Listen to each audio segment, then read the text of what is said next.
All right, welcome to Bread and Circuses once again. This is our first video that will begin the process of going through the various assignments for this course, the various readings for this course, and also sort of setting some baseline expectations for how we will, as a group, as a class, get through this class. So our expectations. First off, read the syllabus. I know that seems basic, but oftentimes we forget to do that. The syllabus is posted in your content folder. It is under the introduction folder for week 1, so please do indeed take a look at that syllabus. Don't skip it. Some of the information here you will find in the syllabus, but all of the expectations for the course are there. And if you have any questions whatsoever, please let me know. No surprise, this is an online course. I am required to remind you that as an online course, students are responsible for gaining and maintaining access to the internet, Blackboard, the Newman website, Google Docs, YouTube, etc. for various course materials and exercises. If you need any information for to help you successfully navigate any of that software, or if you need any information on what kind of computers might be required to successfully navigate all of this software, please visit this link. If after visiting that link you determine that this course will present difficulties for you, whether in technology or in skills or in access to computers, please reconsider taking the class. This is not a correspondence course. What that means is you cannot just come into the class and leave the class at any particular time. You may start the course early, that's no trouble, but this course actually begins on June 15th and continues through August 8th. There are weekly assignments, there are quizzes, discussion boards, and yes, other kinds of projects due, some of them writing. They'll be done each week. So there are deadlines, and the deadlines are firm. So please make sure that you get into the syllabus, that you get into Blackboard, and that you do keep up with your weekly assignments. Again, you may start early, but you must complete all assignments in a timely manner. So again, the course begins officially June 15th and concludes August 8th, and there are deadlines along the way. If you feel like you cannot meet these deadlines on a weekly basis, then again, maybe this is just not the course for you. Contact information, again, I'm Cheryl Golden. I'm a PhD in history at Newman University. Here's my email address. My office is on the 3rd floor of McNeil Hall at the Wichita campus.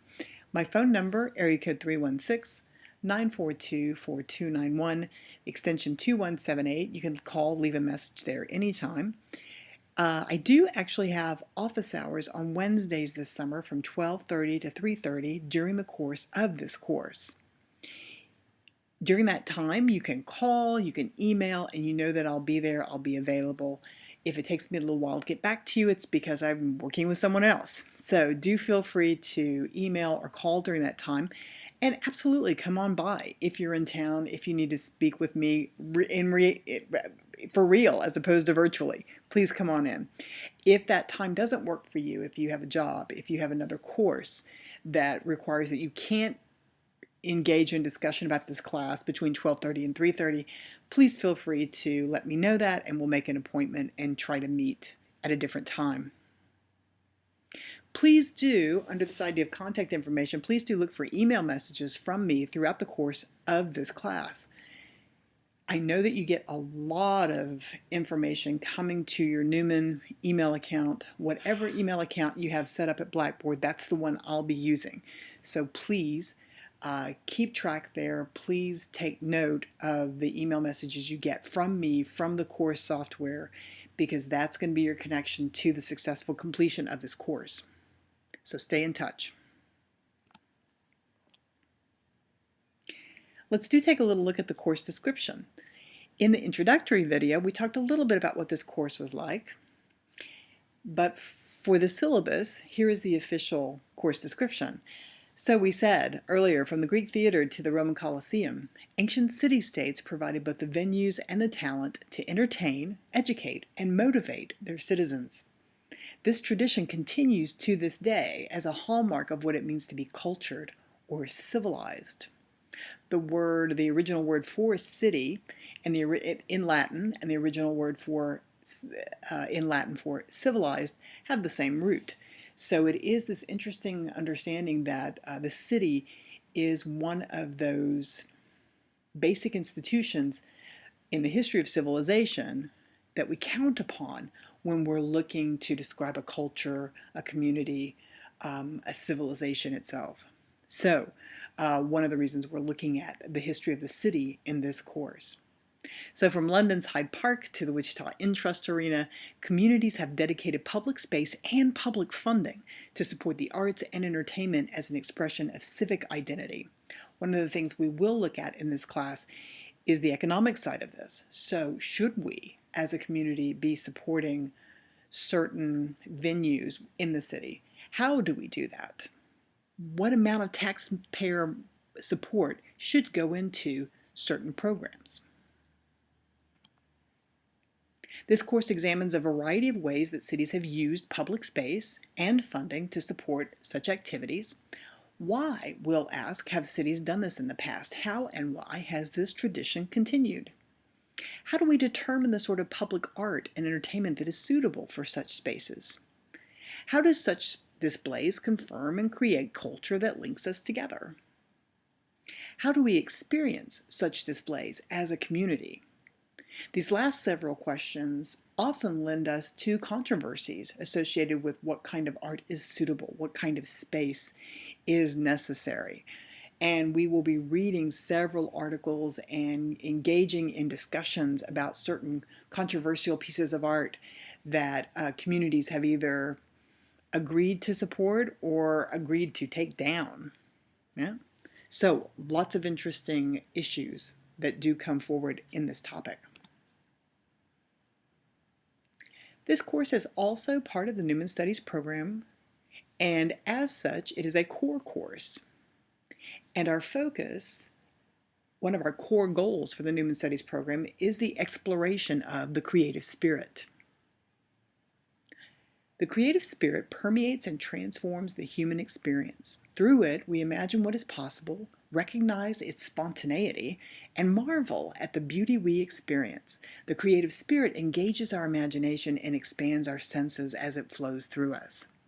This definition of the creative spirit is one that the faculty at Newman University developed and supports as one of our goals, one of our core goals for pursuing and achieving a liberal arts education at Newman University. So how will we look to achieve or explore this idea of the creative spirit in this particular class? Well, we'll do so by trying to look at these smaller, if you will, indicators, these smaller goals for the creative spirit. So we'll look at how we engage in the creative spirit. We'll ask, where does human creativity come from? How does the creative spirit lead us toward transcendence? That's a concept, right? Transcendence, to rise above, to overcome, whether it's to overcome some kind of crisis, to overcome some obstacle that's facing our community, personal obstacles. Yeah, so transcendence.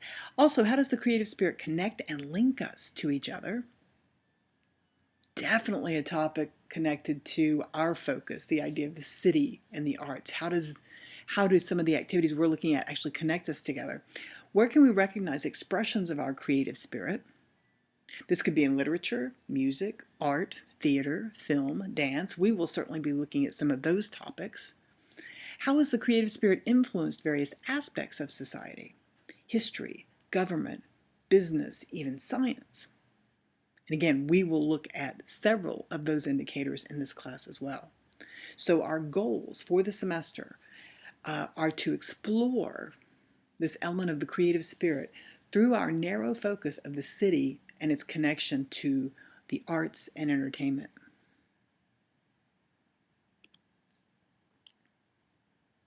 There are readings for this course, assigned readings.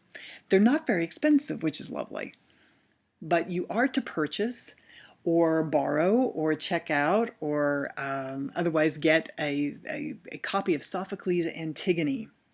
I have listed the Literary Touchstone edition here. That's the edition that the bookstore has ordered, and there are copies on the shelf. However, you should know that this particular play is a very old one. It comes out of Greece in the 400s BC, so the copyright is definitely out. There are copies of this, translations of it, available for e-readers, for your Kindle, depending on what kind of accounts you might have, that you can get for no cost at all. Any edition will do, any translation will be fine. So pick up a copy of that. Otherwise, we have weekly readings in your Blackboard account under Content. Typically, you'll have 1 or 2 chapters of different books to read each week, right? So anticipate that you'll have somewhere between, in addition to Antigone, you'll have, which is a 1-act play, it's not very long, but in addition to that, you'll have on a weekly basis somewhere between, 30 to 50 pages to read. Not a lot to read for an upper division course, but we'll be investigating each one of those articles very closely.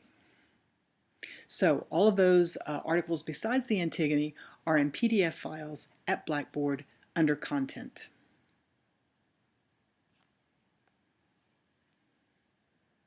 Now that's a full page, I'll grant you. We have assignments for this class. We absolutely do. This is an 8-week class. You'll find that there is something due every week, pretty much. And some of the assignments are very creative. They're active. This is an active course. Yes, it's online. Yes, there's lots of reading to do, but I'm also hoping that you'll get out and pay attention to your community, your area, to find the kinds of elements that we're talking about in this class. So the first assignment is called Out and About. And I actually want you to get out and about in your community, find some sort of example that we're talking about, some use of public space that seems to be for art or entertainment. This can be a festival, this can be a concert venue, this can be sports venue, this can be a pathway along a river, whatever it may be. Go out, find it, identify it, and then report back to us as a class and tell us how this relates to one of the goals for the creative spirit. You'll find the actual prompt for this in much more detail, again, in your content folder at Blackboard, and this particular folder is the projects folder. We'll talk more. There are 3 writing assignments in this class.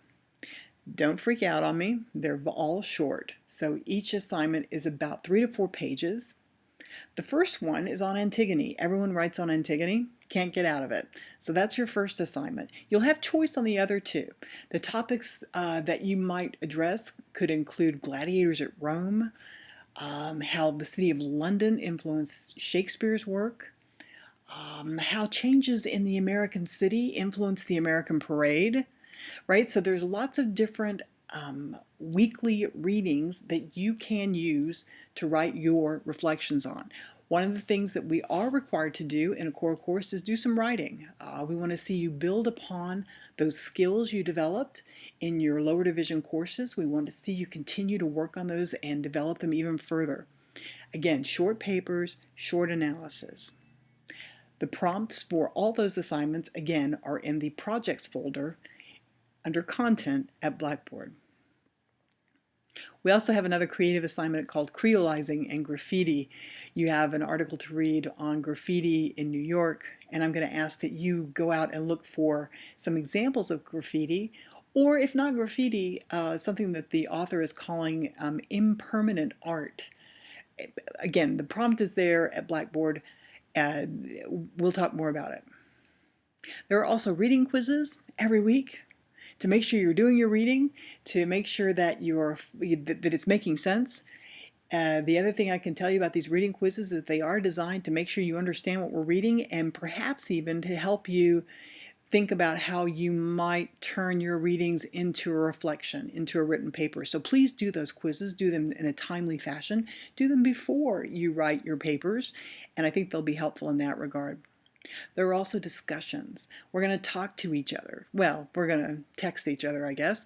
We're going to talk to each other at Blackboard, figure out what you're thinking about some of these controversies that we're going to come in contact with, what kind of, again, more reflections on your reading. And finally, there's a final project. Again, all of the prompts for this are at Blackboard.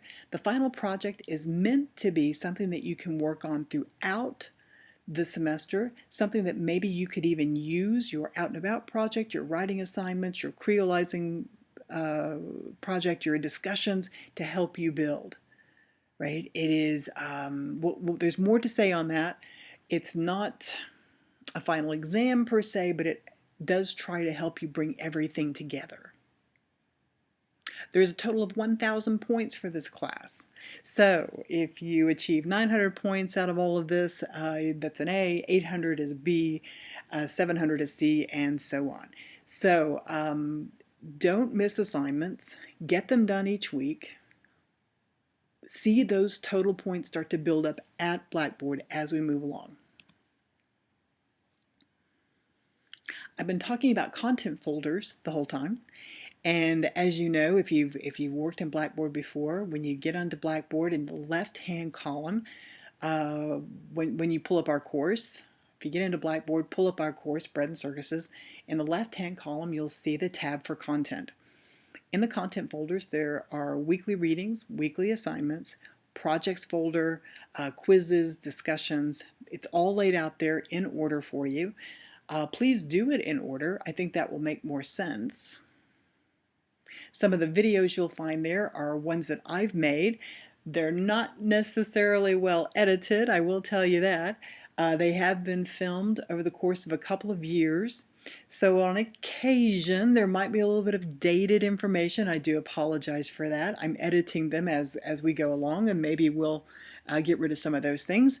But at any rate, there's my videos, but then there's also videos that others have made. They're a little bit slicker than what I've come up with. So you'll see a lot of variety there.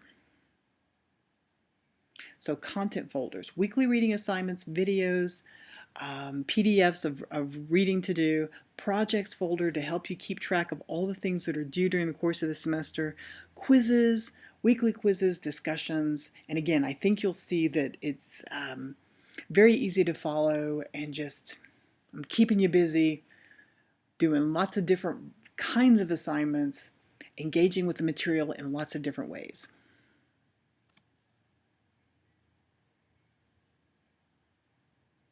Again, please read the materials in order, as I suggested in the previous slide. Read them in order. They make more sense that way. Your final project will make more sense if you kind of keep things in mind as we're going through things one after another. Please view all the videos, the lectures, the PDF files. Don't skip them.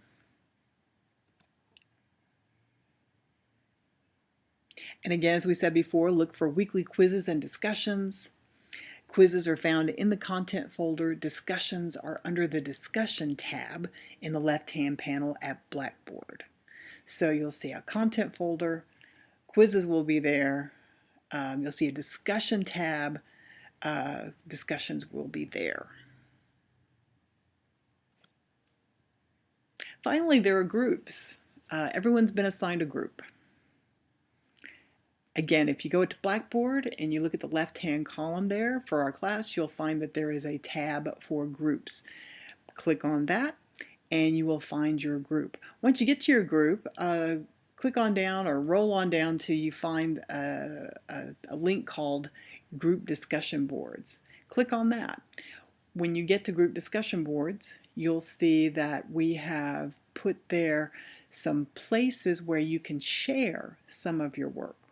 Right? For example, the creolization project. I'm hoping that that'll be a very creative project will share that project with each other. I find that oftentimes people have the same images on that creolization project. It's interesting, but oftentimes we also get images that nobody's ever seen before. So please, we will be sharing things under group discussion boards. Take a look at that. Well, your first assignment, contact me. Once you get to this panel in this video, please contact me. Here's my email address. Send me an email. Let me know your name, your major, where you are this summer. And you might think this is a silly thing to do, but no, it's actually worth some points to do it. This is to let me know that our respective emails are working, right? So I know which emails to use. Please double check that the email that you prefer to use is the email that's at Blackboard. Because that's the one I'll be using, whatever the system has you registered as. This is also to let me know that you are enrolled, that you're participating, that you're navigating the system, right? So please do email me once you get this and let me know that you are involved, enrolled, and working on the course. Well, thanks for your attention to this video, and let's get going. Let's explore bread and circuses.